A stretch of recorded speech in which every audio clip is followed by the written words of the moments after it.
Hi friend, welcome back to my channel. Today I have 8 items that have been finished off from my quote unquote Bath & Body Works collection.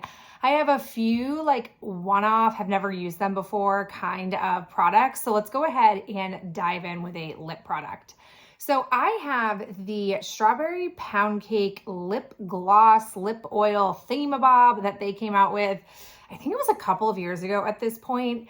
This atrocious. The formulation is super thin, like feels almost like Claire's or icing level, like lip gloss or like Walmart knockoff brand I've never heard of kind of lip gloss formulation.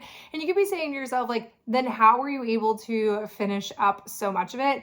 Here's what ended up happening. So my first issue, besides the formulation, I should say my second issue, was that the stopper was really stripping all of the product off. So it felt like I really wasn't putting any application onto my lips. So I pulled the stopper out and then realized that the formulation is just not great. So I inadvertently had left this, now that the stopper was off, on top of the vanity where I get ready in the morning, and Lydia discovered it.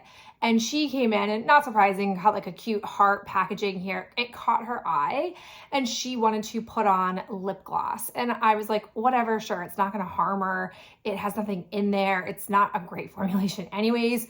So really Lydia has used this gloss up. We've gotten to a point now where the product that you see housed at the bottom of this is not picking up on the wand anymore. So I'm gonna go ahead and call it done. I did buy both of these. It was like a jelly donut one and then this strawberry pound cake. This is the one that I pulled the stopper out of first. So now that this one is done, I will pull the second one out, and whenever she says randomly that she wants lip gloss, she can put the other one on. But this is the second lip product fail I've had from Bath & Body Works, and I've kind of gotten to a place where I've always been tempted previously by their like $3.95, $2.95 sale that they'll run single day or 2-day sale on their lip products, and that's what's pulled me into these. But I've now since learned that their products are just not for me for lips in that regard, so I'm gonna go ahead and stop buying them. But this one, I'll tell you, Lydia loved, but I personally wasn't here for it. Then we have just one, interestingly, Pocketbac. This is the Emily in Paris Macaron Cloud. This scent is basically just like a vanilla mixed with some kind of berry. I do like the scent, but it's very much not unique. It is a bit disappointed at this point now that I have sort of worked through the Stranger Things, the Emily in Paris, and Bridgerton collaborations that they, which I'm sure they paid a pretty penny for. They really, in my opinion, just sort of missed the mark with their creativity, that they really just repackaged a lot of their scents and tried to just put branding on it and theming from the show, which sure, to an extent does work, but if you look around, I feel like those lines didn't sincerely sell out. Like, I think most people were excited about it, and if they were a Bath & Body Works fiend, they realized they were repackages and then weren't willing to pay the higher prices. So all that to say, I like this scent. It's not unique to this collection. I have used it as a candle, body care, and now this. I'm sure, I think we're on the tail end of like 3 other Pocketbacs. So I'm sure in my next Bath & Body Works Trash Talk, you'll see more of these, but this one was nice and pleasant to use. I have 2 candles to discuss with you that I have burned through. The first is a lavender marshmallow. I saw it come back out. It has been, I think, a couple of years since this hit the market, and I was really excited about it. So when there was a candle day, I went and got it, and I was just like, I don't know, like on cold, I'm not sure. Like, I don't know if I really love it because I'm not really a big lavender fan. And I thought about exchanging it, and then I was like, maybe not. And finally I pulled it out and I said, let me just try burning it. Oh my gosh, burning this candle, I loved it. It just transforms into this beautiful, like vanilla-y scent with a little bit of that lavender, but it's not like an overly aggressive lavender. It's not a very medicinal lavender. It is just a beautiful scent. It doesn't look great. Like the wax turned into this chewed gum kind of color. It wasn't great. Definitely was squidgy, but by and large, it burned all the way down. It had great scent performance. It didn't get like kerosene or off-putting in any way. I really loved this scent. I was very glad that I ended up not returning it to the store because it was just very, very nice for me. The next candle that I have, I have the wrong topper for it, but it's the Disney Princess Belle candle. This was the one from the like candy basket Easter collection. And that happens for me when there is a candle that has a really expensive topper or a nice topper that I'm not going to get rid of.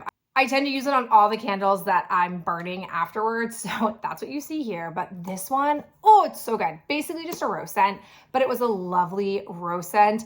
The piece of this that I didn't realize, I hadn't seen anyone talking about it in the reviews. I didn't know this was coming, but as you burned it down, it actually revealed an inner sleeve design. I'm not sure I've ever seen Bath & Body Works candles do that before. I actually really liked it. The inside, it says compassionate, intelligent, genuine, and then compassionate again. And then you have Belle in the center. So it's basically just like theme words about her. The end was a little bit worse for wear than it performed overall. This was a nice candle. Like I said, good performer, which means that I'm absolutely due for some terrible performers. They basically get like 2 or 3 good Bath & Body Works candles, and I find myself going, oh my God, these candles are so great. I love them so much. Why would I ever stop burning them? And then I go through like a bunch of misses and I'm like, that's right. That realism hits you real hard sometimes. So these 2 were fabulous. Really enjoyed them and would definitely rebuy them if given the chance. All right, another one that I have is one that I think they were trying out for the first time this year, but I'm not entirely sure it went super well for them. It is the After Sun Aloe Gel. This is in the scent Tahiti Isle. Now, a couple of years ago, I tried their sunscreen lotion, absolutely hated it because it was thick. It was everything I hate about sunscreen, which is applying sunscreen, feeling like it's not blending into your skin. It just wasn't a ideal situation for me personally. I like the idea of their sunscreen with their scents because part of the reason why I don't like applying sunscreen is I also don't love the scent of a lot of sunscreens, but overall, it was a miss for me. It really just felt like I was putting on body lotion that had SPF in it, but it was thick body lotion that didn't just get sucked into my skin. So it was a miss for me. So I saw this and I was in the store doing a pickup, but I had a free item coupon that was expiring. And I thought there's no way these are going to apply for that, but they technically were travel size. They're technically within the price point limitations, but the cashier had some issues doing it and she eventually got it through, but I think she kind of forced it. I'm not sure if these were just really new or what it was, but anyways, that's why I got a travel size of it. And I'm very glad I got a travel size.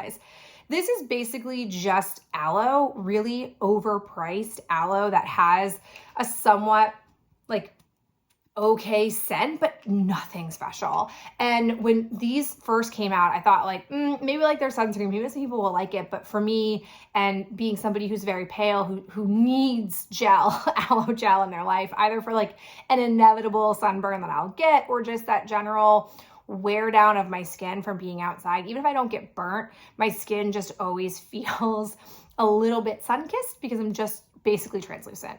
So I use this. I really force myself to use it. I don't think it's any better than aloe gel. So it's just not for me. And I'm glad it was only a travel size. And I'm pretty sure these went super discounted during semi-annual sale. So they either brought them out for semi-annual sale or they really didn't do well and they immediately clearanced them out to get rid of them. I'll be interested if these show up next year around the spring summer season.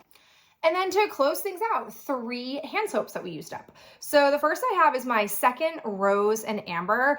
As I mentioned in the last time I talked about this, I thought the scent was okay. I only bought 2 because they were on semi-annual sale, online exclusive. And I figured if I was placing an order and a scent that I wouldn't necessarily see come back, I may as well give it a try. It just wasn't my favorite. Interestingly though, my mother, who is really adverse to a lot of Bath & Body Works scents, she thinks that they're too strong or doesn't like them and doesn't like a lot of florally scents, she really liked this one.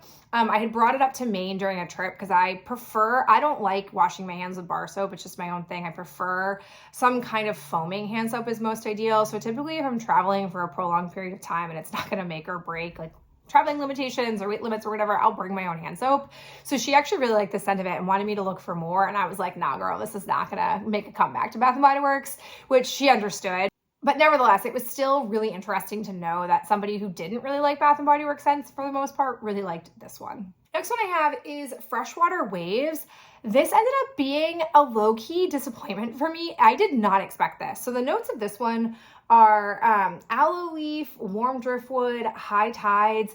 And what I had done, I have gotten into the better habit of occasionally I'll go into a Bath and Body Works store to do either a purchase or oftentimes a pickup. And as I'm navigating around, I'll make it a point to smell stuff and take some pictures on my phone so that the next time a single collection or a one-day sale comes, I can be much more intentional about getting things through blind buying that I kind of already know about. And that's what happened with hand soaps. So I had gone in for, I think, a candle pickup, and there were a bunch of hand soaps that I was holding out for a hand soap sale. And I was like, let me just do some smelling. And this is one of the scents that I smelled, and I really liked it on cold. But then when I was using it, it's just a gentle, soft men's cologne scent. Every time I would use it, I was like, oh my gosh, this just smells like cologne, like their generic base note that they use in the men's body care. And I don't love that. I was really bummed about this. I wanted it to be something, I think, different. And on cold, it doesn't really read cologne to me, but in application, that's what it was. So I finished it, but I'm definitely not gonna go back for it. And then my second one, Redeemer, is the Aloe and Lily Blossoms. Oh, this one I really, really liked. I always love. There is always some version of this scent out. They name it different things, but these general notes are always present in a spring collection. And so, this one was so good. Notes were aloe, lily blossoms, and clean musk. So this is a big favorite. I really enjoyed using this one up. And it has been so nice having so few hand soaps to pick from and use. And that quick turnaround cycling has been really great in the hand soap category. All right, so there you have it. Those are all of the products that I have finished off in this household. I so appreciate you being here, and I'll catch you in my next video real soon. Bye.